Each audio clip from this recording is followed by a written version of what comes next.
Let's practice drawing some Hebrew letters, huh? So this is the fourth triad.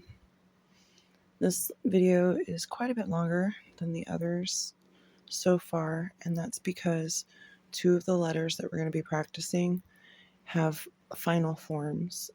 Final meaning it happens at the end of a word. So this one happens to be one of those letters. This is Kaf, and I'm showing some variations on the stylization. And I don't want to say, this letter is like doing this letter in English, but backwards, or this letter is like doing, something else. I just want to let the shapes speak for themselves. It's really all about stylization. The way that you get that shape, it doesn't particularly matter. It's art. It's up to you as the artist and how these letters are going to touch you. I think really the process of just writing the letter and saying it out loud as you write it, which I can't stress how important that is. That's the only way that this is going to work, because you have to get used to that. Being out loud with Hebrew, it's always voiced. The proper term for the final forms of the letters is sofit, because it's sof. Sof is at the end. It's as far as you can see, as far as you can go, as far as it's infinity. So this particular sofit letter, kaf, it comes down. See how it comes down lower than the regular kaf? I don't know if you can tell that or not, but it's longer. And sometimes I like to really overly exaggerate that because it really is infinite. There's no set exact point that you have to stop, just so long as it's easily distinguishable as being longer. Otherwise, it's going to look like a rish. And I hate to say that because you're like, what's a rish? We haven't gotten to rish yet, but that's okay. Just make darn well sure you get your shapes correct on these, because there's whole groupings of letters that can easily be mistaken for each other if they aren't written properly.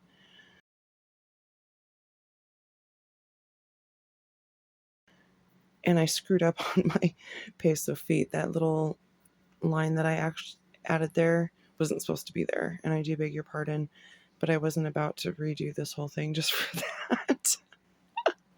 I'm sure you understand. For the word kaf, there's a gematria of 100 altogether. The letter kaf by itself is 20, plus the pei is 80 for the 100.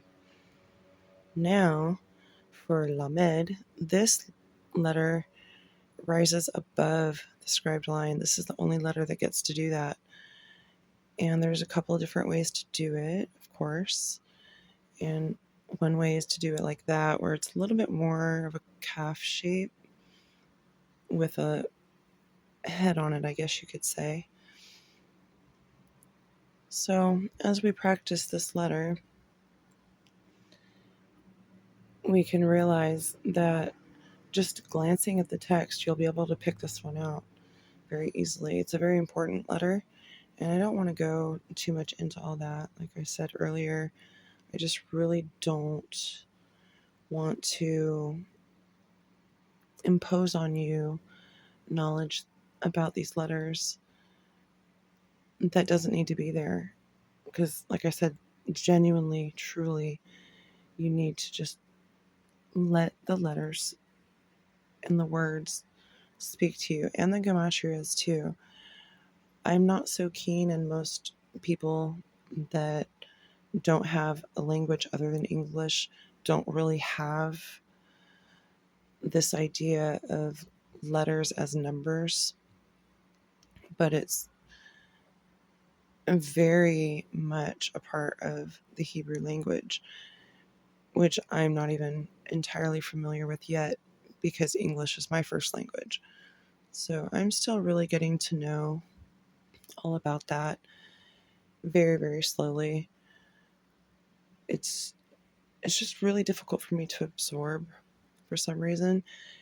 And so I'm thinking that putting these teachings out there more than likely is going to help me too. So lamed spelled out as a word is lamed, mem, dalet. And be careful too about letting your letters touch within a word. That's a big no-no. And my spacing is probably pretty tight on this word, and it didn't need to be. So just be careful on your spacing too.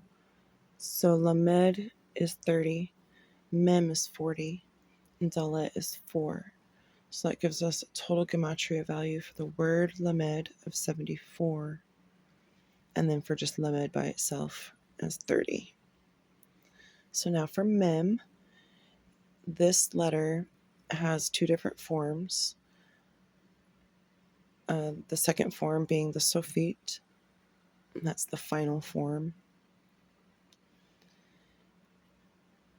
Mem in this form, you have to make sure that you're leaving that gap down there. You see that gap? Make very well and sure, and get your curves nice and curvy up top there. This is going to help you distinguish your regular mem from your mem Sophite. As you write the letter mem, say it mem, mem, and just get to know the shape and just let it